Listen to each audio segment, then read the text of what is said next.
Liberal humanism, individual environment and class issues. Fiction பேப்பரில் இருக்கிற 5th யூனிட்டில் உள்ள 3 டேர்ம்ஸ் தான் இந்த வீடியோவில் பார்க்க போகிறோம். First liberal humanism. இது ஒரு டைப் ஆஃப் கிரிட்டிசிசம் ஒரு கிரிட்டிக்கல் அப்ரோச் அப்படின்னு சொல்லலாம். நார்மலாக இது ஒரு ஃபிலாசபி. லிபரல் ஹியூமனிசம்னு ஒரு ஃபிலாசபி. நம்ம லிட்ரேச்சரில் தான் இது ஒரு லிட்ரரி மூமெண்ட்டாகவும் சொல்கிறாங்க, இல்லை டைப் ஆஃப் கிரிட்டிசிசம் ஆர் ஒரு கிரிட்டிக்கல் அப்ரோச். ஓகே, அதாவது ஒரு ஒர்க்கை எப்படி அப்ரோச் பண்ணணும் அப்படின்னு சொல்லிட்டு இதில் நிறைய ஆஸ்பெக்ட்ஸுமே இருக்குது. அதையுமே நம்ம கிளியராக பார்க்கலாம். ஸோ இந்த டாபிக் எதுக்கு இந்த யூனிட் கொடுத்துருக்காங்க அப்படிங்கிறத நம்ம இந்த யூனிட்டில் 2 நாவல்ஸ் இருக்கு இல்லையா, அந்த நாவல்ஸ் பார்க்கும்போது நம்ம கிளியராக புரியும். ஸோ ஃபஸ்ட்டு இந்த லிபரல் ஹியூமனிசத்தில் ஃபஸ்ட் இது என்ன, இந்த ஃபிலாசபியாக இது என்னென்னு பார்த்தோன்னா ரொம்பவே ஈஸி. லிபரல் நம்ம ஒரு லிபர்ட்டி, சுதந்திரம்.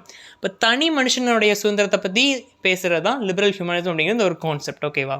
ஸோ கிரிட்டிக்கல் தியரியாக இருக்கட்டும், கிரிட்டிசிசம் இருக்கட்டும், எல்லாமே ஃபோக்கஸ் பண்ணுற ஒரே விஷயம் என்னென்னா தனி இண்டிவிஜுவல் பர்சனுடைய ஒரு லிபர்ட்டி, அவனுடைய சுதந்திரம், அவனுடைய இது அந்த ஃபுல்லாகவே ஒரு இண்டிவிஜுவலிசமாக ஒரு மனுஷனை மட்டும் ஃபோக்கஸ் பண்ணி இருக்கிறது, அவனுடைய நடவடிக்கைகள், அவனுடைய பர்சனல் எக்ஸ்பீரியன்சஸ், இதை மட்டுமே ஃபோக்கஸ் பண்ணியிருந்தால் அதுதான் இந்த லிபரல் ஹியூமனிசம். ஓகேவா?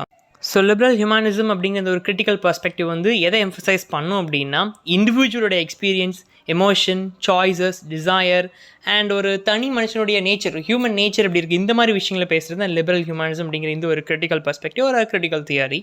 அது மட்டும் இல்லாமல் ஈஸியாக சொல்லணும்னா இன்னொன்று எப்படி சொல்கிறாங்கன்னா ஆர்ட் ஃபார் ஆர்ட் சேக்னு ஒரு கான்செப்ட் நம்ம பார்த்துருப்போம். இதுக்கு முன்னாடி நம்ம லிட்ரரி கிரிட்டிசிசமில் இந்த ஒரு கான்செப்டை பார்த்துருப்போம். ஆர்ட்டுக்காக இருக்கணும், அதாவது சொசைட்டியை ரிஃபார்ம் பண்ணணும், இந்த விஷயத்தை கன்வே பண்ணணும், அதுக்காகலாம் ஒரு ஆர்ட் இருக்கக்கூடாது. ஜஸ்ட் அந்த ஆர்ட் ஒரு ஏஸ்தட்டிக் ஃபீல் அந்த ஆர்ட்டில் நமக்கு கிடைக்கணும், அதை தேடி போய் அப்படிலாம் இருக்கக்கூடாது. ஆர்ட்டுக்காக இருக்கணும் அப்படிங்கிற மாதிரி ஒரு இதுவுமே இதில் ஒரு ஆஸ்பெக்ட் தான். அதை நம்ம கிளியராக அது ஒரு 10 tenets இருக்குது, அது பார்க்கும்போது பார்க்கலாம். ஓகேவா? ஸோ இந்த லிபரல் ஹியூமனிசம் அப்படிங்கிற கான்செப்ட் நம்ம இங்கிலீஷ் லிட்ரேச்சரில் 1800s இயர்லியில் ஆரிஜினேட் ஆகிருக்கு. பட் ஒழுங்காக ஆர்டிகுலேட் ஆனது 1930 1950 தான். ஓகேவா? இது ஆரிஜினேட் எப்படி ஆச்சு, யார் மூலமாக ஆச்சு அப்படின்னா எஃப்டி மௌரிஸ் அப்படிங்கிற ஒரு ரைட்டர் தான் இந்த லிபரல் ஹியூமனிசம் அப்படிங்கிற கான்செப்ட்லேருந்து ஃபர்ஸ்ட் ஒரு புக் எழுதினார் அப்படின்னு சொல்லிட்டு சொல்கிறாங்க. இது கிளியராக ஆர்டிகுலேட் ஆனது 1930 1950 தென் அதுக்கு பிறகு இது நல்லா எமோஜ் ஆகி வந்தது இந்த 90s and 20th century ரெண்டுலேயுமே ரொம்பவே ப்ராமினெண்ட்டாக இருந்திருக்கு இந்த ஒரு லிபரல் ஹியூமனிசம் அப்படிங்கிறது ஒரு கிரிட்டிக்கல் தியரி. ஓகேவா? ஸோ இந்த லிபரல் ஹியூமனிசம் அப்படிங்கிற இந்த ஒரு தியரியை அப்ளை பண்ணி ஒரு ஒர்க்கில் உள்ள ஒரு கேரக்டரை நம்ம அண்டர்ஸ்டாண்ட் பண்ண முடியும். அதாவது அந்த டெக்ஸ்ட்டை எந்த ஒரு ஹிஸ்ட்ரிக்கலோ இல்லை ஒரு சோஷியல் பேக்ரவுண்டோடு வச்சு பார்க்காம அந்த டெக்ஸ்ட்டோடைய மீனிங்கை வச்சு கிளியராக அண்டர்ஸ்டாண்ட் பண்ணுறதுக்கு இந்த தியரி நமக்கு ஹெல்ப்ஃபுல்லாக இருக்கும். ஓகேவா? ஸோ நமக்கு இந்த யூனிட்டில் இருக்கிற கொடுத்துருக்க அந்த 2 நாவலையுமே கூட இந்த தியரி அப்ளை பண்ணி நம்ம அனலைஸ் பண்ணலாம் அப்படிங்கிறதுக்காக இந்த தியரி நம்ம கொடுத்துருக்காங்க. ஃபார் எக்ஸாம்பிள் ஜேன் ஆஸ்டின் எடுத்துக்கிட்டோம் அப்படின்னா அவங்களுடைய நாவல்ஸில் மோஸ்ட்லி மாரல் சாய்ஸ், அதாவது இண்டிவிஜுவல் கேரக்டர்ஸுடைய மாரல் சாய்ஸஸ் பற்றி டீப்பாக சொல்லியிருப்பாங்க. தென் அவங்க எடுக்கிற அந்த இண்டிவிஜுவல் கேரக்டர்ஸ் எடுக்கிற அந்த பர்சனல் சாய்ஸஸ்னால என்னென்ன காம்ப்ளெக்சிட்டிஸ் வருது, இந்த மாதிரி விஷயங்கள்லாம் ஜேன் ஆஸ்டினுடைய நாவல்ஸில் சொல்லியிருப்பாங்க. இண்டிவிஜுவலோட ரிலேஷன்ஷிப், அந்த மாதிரி விஷயங்கள்லாம் தான் அவங்க நாவல் சொல்லியிருப்பாங்க. ஸோ அதெல்லாம் எப்படி நம்ம அனலைஸ் பண்ணலாம், கிரிட்டிக்கலாக அனலைஸ் பண்ணலாம் அப்படின்னா இந்த லிபரல் ஹியூமனிசம் அப்படிங்கிற இந்த ஒரு கான்செப்ட், இந்த கிரிட்டிக்கல் தியரியை அப்ளை பண்ணி நம்ம கண்டுபிடிக்க முடியும். ஓகேவா? ஸோ ஒரு லிபரல் ஹியூமனிஸ்ட் எப்படி ஒரு ஒர்க்கை கொஷின் பண்ணுவாங்க அப்படின்னா what lessons are values can be learn from work of literature. ஒரு புக்கு வாசிக்கிறோம் அப்படின்னா அது மூலமாக நம்ம என்ன கற்றுக்குறோம், அதை தான் ஒரு லிபரல் ஹியூமனிஸ்ட் ஒரு புக்கை பார்த்து கொஷின் கேட்பாங்க. ஸோ அவங்க அனலைஸ் பண்ணுற விதம் இப்படி தான் இருக்கும். ஒரு புக் எடுத்துக்கிட்டாங்கன்னா அதில் அவங்க என்னென்ன கற்றுக்கிடுவாங்க, என்னென்ன வேல்யூஸ் அவங்களுக்கு கிடைக்குது, இந்த மாதிரி விஷயங்களை அவங்க யோசிப்பாங்களே தவிர அது எந்த ஒரு ஹிஸ்ட்ரிக்கல் பேக்ரவுண்ட் வச்சிருக்கு, என்ன ஒரு பொலிட்டிக்கல் பேக்ரவுண்ட் வச்சிருக்கு, அதெல்லாம் அவங்க பார்க்க மாட்டாங்க. அது அவங்கள பொறுத்த வரைக்கும் தேவையில்லை. ஓகேவா? ஸோ இந்த லிபரல் ஹியூமனிசம் கான்செப்ட் சொல்கிற விஷயமா தனி மனுஷனுடைய ஒரு எக்ஸ்பீரியன்ஸ், இமோஷன், இதை பேஸ் பண்ணி தான் ஒரு புக் இருக்கணும். மட்டும் இல்லாமல் அந்த புக்கை அந்த புக்குக்காக வாசிக்கணும், நமக்கு ஒரு ஹெல்ப் கிடைக்கணும், அப்படி இருக்கணும். மற்றபடிக்கு நம்ம அதில் இன்னொரு கான்டெக்ஸ்ட்டு போய் இன்னொன்று தேடி பார்க்குறது அதெல்லாம் சரியே வராது. லிபரல் ஹியூமனிசம்னா அது கிடையாது அப்படிங்கிற மாதிரி தான் இந்த லிபரல் ஹியூமனிசம் அப்படிங்கிற கான்செப்ட் யூஸ் பண்ண நிறைய கிரிட்டிக்ஸ் சொல்கிறாங்க. ஓகேவா? ஸோ 10 tenets, அதாவது அதோடைய ஆஸ்பெக்ட்ஸ்ன்னு பார்த்தோம் அப்படின்னா ஒரு நல்ல லிட்ரேச்சர் டைம்லெஸ், காலத்தை தாண்டியும் கொண்டாடப்படணும். ஷேக்ஸ்பியரோட ஒர்க்ஸ் எல்லாம் அவருடைய இராவை தாண்டி இப்போ வர பார்க்குறோன்னா அது டைமை ட்ரான்ஸ்ஃபர் பண்ணி இருக்கு இல்லையா? ஸோ அதுதான் இதோடைய ஃபர்ஸ்ட் ஆஸ்பெக்ட். தென் ஒரு நல்ல லிட்ரரி ஒர்க்கு அதோடைய மீனிங் அதுலேயே நம்ம கண்டுபிடிக்கிற மாதிரி இருக்கணும். இன்னொரு இதை தேடி போய் அதை வச்சு தான் இதை அண்டர்ஸ்டாண்ட் பண்ணணும் அப்படிங்கிற மாதிரி இருக்கக்கூடாது. கான்டெக்ஸ்ட் வெளியே நம்ம ஒரு டெக்ஸ்ட்டை தாண்டி வேறு ஒரு இதில் போய் பார்த்து கண்டுபிடிச்சி இதை புரிஞ்சிக்கிற மாதிரிலாம் ஒரு டெக்ஸ்ட் இருக்கக்கூடாது. அதுலேயே அதோட மீனிங் இருக்கணும் அப்படின்னு சொல்லி ஒரு ஆஸ்பெக்ட் சொல்கிறாங்க. தென் தேர்ட் ஆஸ்பெக்ட் பார்த்தோம் அப்படின்னா இது எந்த ஒரு ப்ரிக்கன்ஸ் நம்ம மைண்டில் ஒரு ப்ரிஜுடிஸ்டாக ஒரு ஐடியா வச்சுட்டு ஒரு ஒர்க்கை நம்ம வாசிக்கவே கூடாது. இதுதான் அதில் இருக்கும், அதான் அதில் இருக்கணும் அப்படிலாம் பார்க்கக்கூடாது. அந்த ஆப்ஜெக்ட், அதாவது ஒரு ஒர்க்கு எப்படி இருக்கோ அதை அப்படியே எடுத்துக்கணும். இதான் அந்த ஆர்ட் ஃபார் ஆர்ட் சேக். நம்ம இதில் எப்படி இருக்கணும், அப்படி நம்மளுடைய விஷயங்களை உள்ள சேர்க்கக்கூடாது, அது எப்படி இருக்கோ அதை அப்படியே ஏற்றுக்கணும் அப்படின்னு தான் சொல்லியிருக்காங்க. தென் ஃபோர்த் ஆஸ்பெக்ட் பார்த்தோம் அப்படின்னா ஹியூமன் நேச்சரை பற்றி பேசியிருக்கணும். அதாவது கண்டினியூட்டியை பற்றி சொல்லணும். ஹியூமன் கண்டினியூட்டி, நேச்சர், இதை பற்றி பேசுகிற மாதிரி ஒரு ஒர்க் இருக்கணும். தென் இண்டிவிஜுவாலிட்டி பற்றி தான் மோஸ்ட்லி பேசணும். அதாவது இந்த லிபரல் ஹியூமனிசம் அப்படிங்கிற கான்செப்டே வந்து இண்டிவிஜுவலிசம் பேசுகிறது தான். ஸோ அதை பற்றி தான் ஒரு எசன்ஸ், கண்டிப்பாக அதுதான் ஒரு எசன்ஸாகவே இருக்கணும் ஒரு ஒர்க்குக்கு. தென் லிட்ரேச்சருடைய பர்பஸ் எப்படி இருக்கணும் அப்படின்னா லைஃப்பை என்ஹான்ஸ் பண்ணுற மாதிரி இருக்கணும். ஒரு புது வேல்யூஸை நமக்கு அப்படியே கொடுக்குற மாதிரி இருக்கணும். இதுதான் ஒரு நல்ல ஒரு லிட்ரேச்சர் டெக்ஸ்டோடைய ஒரு வேலை அப்படிங்கிற மாதிரி சொல்கிறாங்க. தென் ஃபார்ம், கண்டென்ட் இதெல்லாம் ரொம்ப சின்சியர்டாக இருக்கணும். அதாவது தேவையில்லாத கிளிச்சேஸ்லாம் இருக்கக்கூடாது. அதாவது நீளமான டைலாக்ஸ், மட்டும் இல்லாமல் ரிப்பீட்டட் டைலாக்ஸ், சில ஃப்ரேசஸ் உண்டு, சில இதெல்லாம் எக்ஸ்ப்ரெஷன்ஸ்லாம் திரும்ப யூஸ் பண்ணுவாங்க, ஓமைகள், இதெல்லாம் ஓவராக இருக்கக்கூடாது. சின்சியர்டாக இருக்கணும். அந்த ஃபார்ம் அப்படியே ஸ்ட்ரக்சர் பக்காவாக இருக்கணும். புரிய வரதை புரிய வைக்கணும். தேவையில்லாத விஷயங்கள் வளவலா குலகுலன்னு உள்ளே இருக்கக்கூடாது. தென் ஒரு விஷயத்த அந்த ஒரு லிட்ரேச்சர் டெக்ஸ்ட் மூலமாக காட்டுறதை விட எக்ஸ்ப்ளோர் பண்ணணும், எக்ஸ்பிளைன் பண்ணணும். ஓகேவா? ஜஸ்ட்டு அவங்களுக்கு இந்த இது மூலமாக இதான் நடந்துச்சு அப்படிலாம் சொல்லாமல் அவங்களுக்கு அந்த விஷயத்தை கிளியராக எக்ஸ்பிளைன் பண்ணியிருக்கணும் அப்படின்னு சொல்கிறாங்க. தென் ஒரு கிரிட்டிக்குடைய ஜாப் என்ன அப்படின்னா புக்கை வாசிக்கிற ரீடருக்கும் எழுதின ரைட்டருக்கும் ஒரு மீடியேட்டராக இருக்கிறது, ஒரு நியூட்ரலாக இருக்கிற ஒரு வேலை தான் ஒரு கிரிட்டிக்குடைய வேலை அப்படின்னு சொல்கிறாங்க.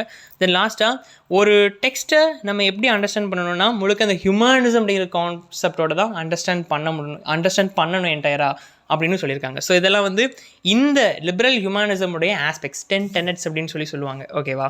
ஸோ இந்த லிபரல் ஹியூமனிசம் அப்படிங்கிறது ஈஸியாக பார்த்தோம் அப்படின்னா ஒரு கிரிட்டிக்கல் பர்ஸ்பெக்டிவ். இது எம்ஃபசைஸ் பண்ணுறது இண்டிவிஜுவல் பர்சனுடைய எக்ஸ்ப்ரெஷன்ஸ், எமோஷன்ஸ், எக்ஸ்பீரியன்சஸ், சாய்ஸஸ், அவனுடைய நேச்சர், இதெல்லாம் தான் இது எம்ஃபசைஸ் பண்ணி சொல்லும். ஸோ உடைய கன்சர்னே வந்து ஒரு மேன் அண்ட் அவனுடைய கேப்பபிலிட்டிஸ் தான் இந்த லிபரல் ஹியூமனிசத்துடைய மேஜர் கன்சர்ன். ஓகேவா?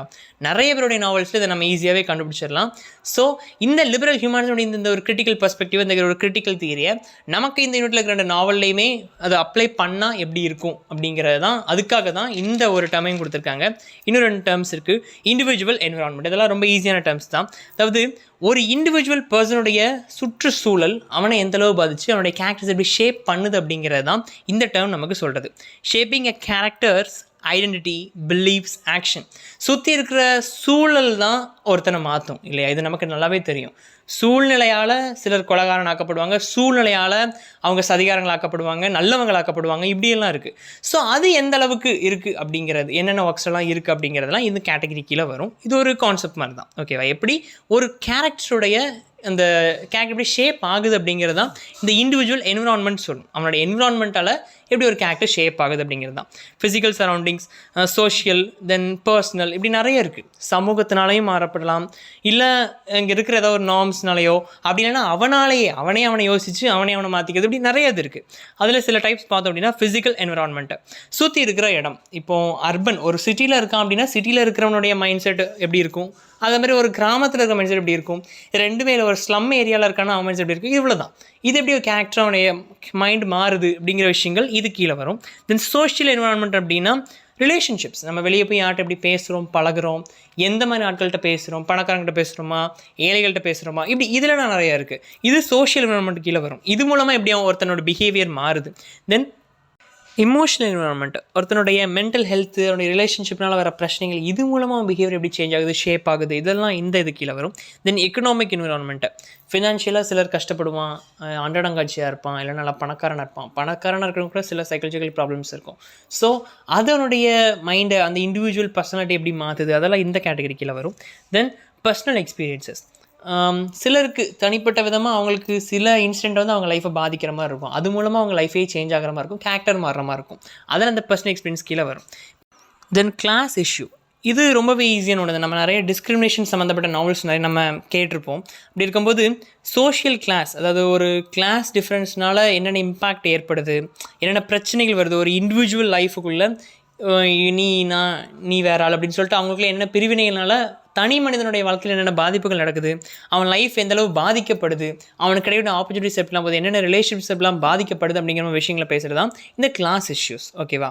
ஸோ சொசைட்டியில் வந்து இப்போது நிறைய பிரிவினைகள் இருக்குது. வெல்த்து, தென் புவர், தென் பார்ல உள்ளவன், பவர் இல்லாதவன், தென் ப்ரிவிலேஜ் கிடைக்கிறவன், ப்ரிவிலேஜ் கிடைக்கப்படாதவன், நிறைய இருக்குது. காஸ்ட், அது ரிலீஜியன், அது இதுன்னு நிறைய இருக்குது. ஸோ இது எல்லாமே இந்த கிளாஸ் இஷ்யூ கீழே வரும். Different classes, upper class, lower class, இப்படி நிறைய விதங்கள் இருக்குது. அது எல்லாமே இந்த கிளாஸ் இஷ்யூ கீழே வரும்.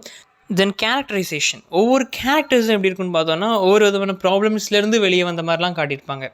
அந்த கிளாஸ் டிஃப்ரென்ஸ்னாலே அவங்களுக்கு இருக்கிற பிரச்சனைகள், ஏதாவது அத்தாரிட்டியில் நடக்கிற ப்ராப்ளம்ஸ், அதுலேருந்து அவங்க எப்படி மீண்டு வராங்க, ஒரு ரெபலியஸாக இருக்க கேரக்டர்ஸ், இந்த மாதிரி தான் கேரக்டரைசேஷன்ஸ் இருக்கும். தென் கான்ஃப்ளிக்ட்னால் இதில் கண்டிப்பாக கான்ஃப்ளிக்ஸ் தான் இருக்கும். ஒன்று பிரச்சனையில் மாட்டிகிட்டு இருப்பாங்க, அவங்க லிபரேட்டாக எஸ்கேப்பாக வருவாங்க. அப்படி இல்லைன்னா அப்பர் கிளாஸில் இருக்கிற ஒரு பர்சனே இந்த சிஸ்டம் நார்ம்ஸ் இதெல்லாம் உடச்சி பிரேக் பண்ணணும்னு சொல்லி ஒரு ரெபலியஸாக இருக்கிற பர்சனாக இருப்பாங்க. இந்த மாதிரி தான் கான்ஃப்ளிக்ஸ் இருக்கிற மாதிரி காட்டியிருப்பாங்க. அந்த ஒரு கிளாஸ்க்கும் இன்னொரு கிளாஸுக்கு கிடைக்கிற பிரச்சனைகள், கான்ஃப்ளிக். கண்டிப்பாக 2 விதமான கிளாஸ் இருக்குது அப்படிங்கிறப்ப அதில் கண்டிப்பாக கான்ஃப்ளிக்ட் இருக்கும் இல்லையா? ஸோ இந்த கிளாஸ் இஷ்யூவில் வந்து கான்ஃப்ளிக்ட் ஒரு முக்கியமான ஒரு ஆஸ்பெக்ட். தென் கல்ச்சுரல் கிரிட்டிக், அதாவது எப்படி இன்ஜஸ்டிஸ் சொசைட்டியில் இருக்குது, இந்த கிளாஸ் டிஃப்ரென்ஸுங்கிற பேரில் எப்படி இன்ஜஸ்டிஸ் இருக்குது, இல்லாமல் இன்இக்வாலிட்டி எப்படி இருக்குது, இந்த மாதிரி விஷயங்களெல்லாம் எக்ஸ்போஸ் பண்ணுற மாதிரி இந்த மாதிரி கிளாஸ் இஷ்யூ அப்படிங்கிற அந்த கான்செப்ட் யூஸ் பண்ணியிருப்பாங்க. தென் ஐடென்டிட்டி ஏலியனேஷன் பார்த்தோம் அப்படின்னா இந்த மாதிரி கிளாஸ் டிஃப்ரென்ஸ்னு வரும்போது ஏலியனேஷன் கண்டிப்பாக அதில் ஒரு முக்கியமான ஒரு ஆஸ்பெக்டாக தான் இருக்கும். ஏன்னா டிஸ்கிரிமினேஷன் வந்துட்டுனாலே அப்போ ஒருத்தர் வந்து ஒதுக்கப்படுறாங்க, தனிமைப்படுத்தப்படுறாங்க இல்லையா? ஸோ ஏலியனேஷன் ஒரு முக்கியமான கான்செப்ட் தான். இப்போது தி கிரேப்ஸ் ஆஃப் த ராத்னு ஜான் ஸ்டெயின்பர்க்னு ஒரு ரைட்டர் எழுதுன ஒரு நாவல் இருக்குது. அந்த நாவல் வந்து கிரேட் டிப்ரெஷன் எராவை காட்டியிருப்பாங்க, அமெரிக்கன் கிரேட் டிப்ரெஷன் எராவை அவர் காட்டியிருப்பார். அதில் ஒர்க்கிங் கிளாஸ் பீப்புள் எந்தளவு மோசமாக கஷ்டப்படுறாங்க. அவர் இந்த மாதிரி ஒரு டிசாஸ்டர்ஸ் ஈவெண்ட் நடக்குது அப்படின்னா அதில் எவ்வளோக்குள்ளே மோசமாக பாடுபடுத்தப்படுறாங்க இந்த மாதிரி ஒர்க்கிங் கிளாஸ் பீப்புள் அப்படிங்கிறத ரொம்ப அழகாக போர்ட்ரேட் பண்ணியிருப்பார் ஜான் ஸ்டெயின்பர்க். ஓகேவா? ஸோ லிபரல் ஹியூமனிசம் அப்படின்னா ஒரு கிரிட்டிக்கல் அப்ரோச். இது எதுக்கு இம்பார்ட்டன்ஸ் கொடுக்குது அப்படின்னா இண்டிவிஜுவலிசம், தனி மனுஷனுடைய ஹாப்பினஸ் ஒரு லிபர்ட்டியை பற்றி பேசுகிறது, அதுக்கு கன்சர்ன் கொடுக்குறது லிபரல் ஹியூமனிசம் அப்படிங்கிற இந்த ஒரு அப்ரோச். தென் இண்டிவிஜுவல் என்விரான்மெண்ட் பார்த்தோம் அப்படின்னா ஒரு என்விரான்மெண்ட் சுற்றி இருக்கிற சூழல் எப்படி ஒரு இண்டிவிஜுவல் பர்சனை, ஒரு இண்டிவிஜுவல் சொசைட்டியை பாதிப்படைய செய்யுது, இல்லை எப்படி அதோட கேரக்டரை மாற்றுது, ஷேப் பண்ணுது அப்படிங்கிற விஷயங்கள் இந்த இண்டிவிஜுவல் என்விரான்மெண்ட் கீழே வரும். தென் கிளாஸ் இஷ்யூன்னு பார்த்தோம் அப்படின்னா நிறையா சோஷியல் கிளாஸஸ் நிறையா இருக்குது, வெல்த்து, ரிச், புவர், நிறையா கிளாஸஸ் இருக்குது. அந்த கிளாஸஸ்க்குள்ள நடக்கிற கான்ஃப்ளிக்ஸ், அதனால ஒரு பர்சனுடைய இது என்ன, எப்படி இம்பாக்ட் என்ன இருக்குது சொசைட்டியில், ஒரு பர்சன் இண்டிவிஜுவலுக்கு என்ன இம்பாக்ட் இருக்குது, அந்த மாதிரி விஷயங்கள் பேசுகிறது கிளாஸ் இஷ்யூ. ஓகேவா?